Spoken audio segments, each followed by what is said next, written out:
Hello, this is my nose vlog number one. I recently perfected nosing, which is nasal snorkeling, long nasal snorkeling, nosing. It is a derivative of hosing, which is just normal snorkeling with a hose, with a long hose, 3 to 6 feet. Um, and so nosing of being able to be in the water, and because you have a snorkel, you can breathe and you can sink several feet below the water. You can inhale and rise up, and all of that is happening through the nose into the sinuses and stuff like that. And so I recently perfected it to where I can get a seal around the nose that doesn't leak. So it's like I can take extended, relaxed, curious breaths without worrying about water intrusion. And it's been an utter game changer. I genuinely think it's like I think it's the most important discovery in the last like 150 years or so, if not more. But yeah, even if it's not valued at that much, it is definitely like the biggest innovation in healthcare, the biggest innovation in athletic improvement in the last like 50 years. But I would say it does more than that. The hosing thing I actually invented because I drowned myself by playing around with the Wim Hof method in water, as people are wont to do. I would say, yeah, like if you have somebody looking after you right there, like a spotter, I think it's like totally 100% fine and awesome to do things like the Wim Hof method in relatively shallow water. Just make sure there's somebody there to pull you out if you black out or start having a seizure, like I did. Like I was fine, but the blacking out and the seizuring was a problem. The lifeguards didn't like it. And yet I still wanted to be underwater for a long time and not have to worry about coming up. And so I was like, hey, maybe I could use like a hose. So I got a hose and I stuck it to the edge of the pool, and I went down, and not only could I breathe, but the pressure was very, very, very, very, very, very interesting. And water has very, very interesting effects on your consciousness and your proprioception, especially when like your breath is uninterrupted, or that your breath is like actually tied to your buoyancy. So as you breathe in, the whole water of the entire pool is crushing your air bladder. So if you relax against that, it pulls all the fascial connections in your body taut. So your proprioception of what's going on in the breath physically, mechanically, is like 100-fold. And then as you inhale, it's like that actually alters your buoyancy. So you get to feel like how an inhale changes the density of your body, and because of the water pressure, you can actually like feel and pull on these breath muscles that I would say like they don't run from, like let's say there's a thing from here to here. Because of the weight of the water, you can like start pulling everywhere in between very, very easy. Like all breath technique, any breath technique that you've ever seen, heard of, or imagined, or fathomed, or anything that people have been doing, if you do it underwater through the snorkel, it works like 10-fold, 100-fold in its effectiveness of doing what it's doing. If it's a healthcare or a rehab technique or a power, like a training technique, and more, like it acts as a breath proprioceptive amplifier.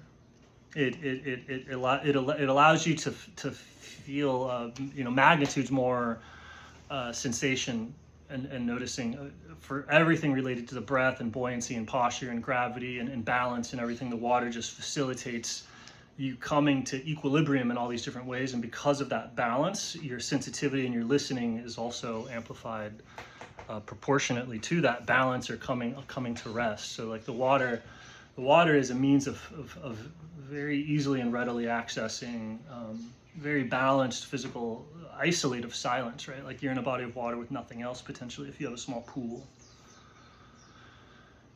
Or the isolation of a vast lake or something like that, right? Like it is a different area, it's a different arena, so it's like you know, it results in what most people would consider to be perfect meditation, and not only perfect, but like meditation that's beyond like what's normally possible, even with the most perfect meditation. Like the same way, like you couldn't do nobody can do a quadruple flip on land, but in the water you're so balanced that you can increase your buoyancy. You can do 4 flips in a row without touching the ground, just in like 2 feet of water, 3 feet of water. And so there's meditative postures, positions of silence, like everything that's like just as like, oh, hey, that's like, it's so easy, it's not even special. Like nobody cares that you can fly in water. Right? So there's various types of like realization, samadhi, balance, all these other things that it's like you can do them in water to a degree where it's like, was that special? And it's like, I would argue that it's very, very special. It just doesn't look like it because of the water. And so I also knew like very soon after inventing hosing that, and I tried crying this from the rooftops, like, hey, everybody try this. This is amazing. I think this is like potentially a game changer. If you just put tubs of water, like 2-foot tubs of water, and put people on a like a snorkel and just let them breathe under like 1.5 feet of water for 20 minutes a day under supervision through the mouth or now the nose. Now that I figured that out, like it's perfect. It's perfect breathing. I don't know what it wouldn't fix over like a 3-week period, even 3 times a week or less or something. And it's zero impact. There's no skill requirement. There's no anything. It just correctly breathing radically restructures the body and radically lets you see maybe obvious things that you were overlooking. So in terms of therapeutic possibilities, natural, not drug-based therapeutic possibilities, it's I don't know, like a magnitude better than anything I've ever seen. Any gimmick. I mean, ultimately, I guess it is still a gimmick, but I've never encountered anything that works at such like a robust, profound physical participatory level. It's not just something that's being done to you; it's showing you how to do it. Like but you don't have to do any complex thing. It's just go underwater and the pressure, like you're just learning from seeing stuff that was never seen before. So I knew that those no's would be huge, or a big deal, or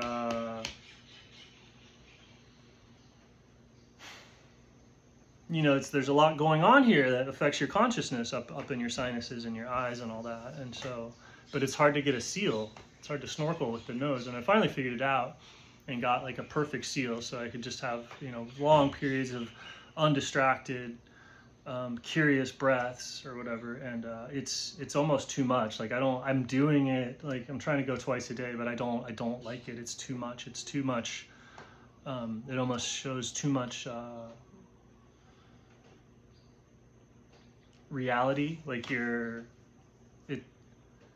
pulls everything under tension, so it's like your breath gets pulled down into your sinuses and your brain, and like the whole column. Like if you're doing it through the hose, like this stuff just kind of gets left out, but through the nose, like suddenly it's like very easy to pull on the brain and have the brain pull on the sacrum and have the spine pull on the limbs and have everything just like push and pull against the water pressure. And so like one of the first things that happened was like there's a breathing underneath the breathing. Like so your blood's circulating, right? Like picture it like a belt, and it rubs against the oxygen in the lungs. And so as it rubs the oxygen in the lungs, the oxygen comes out of the air and goes into the blood. So this in and out thing, as you cycle the air in and out of the lungs, that's not breathing. That's just this mechanical process going on between the blood and the air. Where the breath is between the blood and the cells. That's the metabolism side of the blood.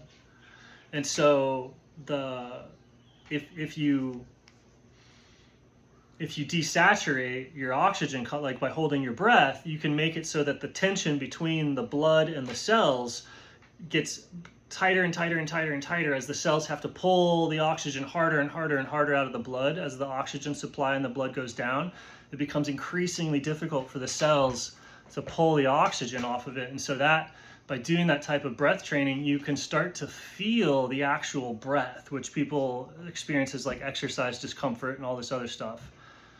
That's the actual breath. So doing stuff like the Wim Hof method, things like that, of where you're like hyperventilating to purge the O2 and then doing these long exhalations, that's letting your oxygen saturation drop very, very low. You're tolerating it just fine because you don't have any CO2, and that lets you feel the tingling and all this other stuff. That's the actual breath. So with the hosing thing, or the nosing, the balance lets you just get there to where you can feel the breath in its totality, that constant yearning, feels like suffering, feels like drowning, like it's there all the time. Like you don't have to pull it super taut for it to come out, or by doing the pranayama, just to identify as the breath, right? So there's a shift from doing the pranayama or the breath work to where you go, oh, there's my breath, I see it, to actually going, oh, I am my breath. Because if you're looking at your breath, it's like, oh, it's when the breath is lit up with the pranayama or the exercise, you see it, and then when the breath is relaxed, it goes away from perception, so it's not there anymore. So there's this back and forth. But if you become the breath, then you can't stop feeling or seeing that suffering or that sensitivity or that breath, that heart stuff.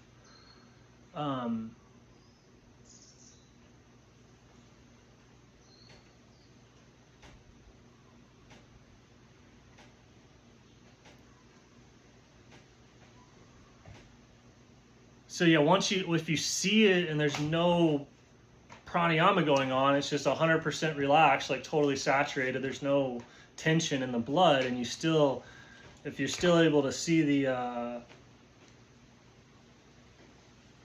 real breath underneath the other breath,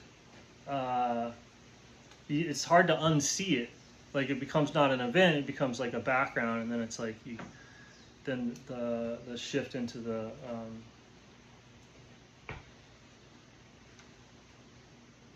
actual breath.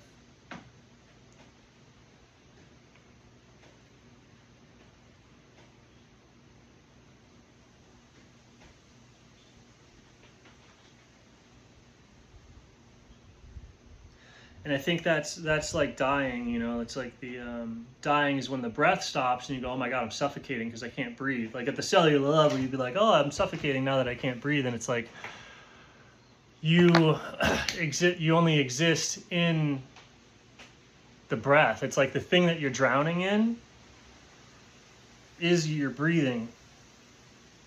So there's like a death, and then suddenly you come back to lucidity, realizing that you're breathing what you were drowning in. So you didn't really die. It was just like panic. So nothing really changes when you die, I don't think. Like the perspective shifts, definitely. It's not this perspective at all.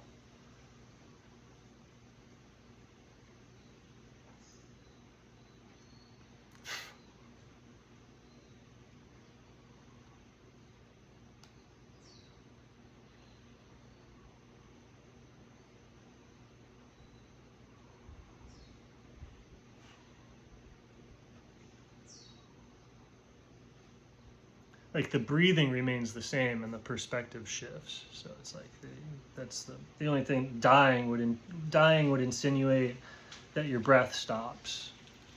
But if you study your breath long enough and you kind of directly see how you're breathing, you can see that the breath can't stop. It's like that Beastie Boys song, you know?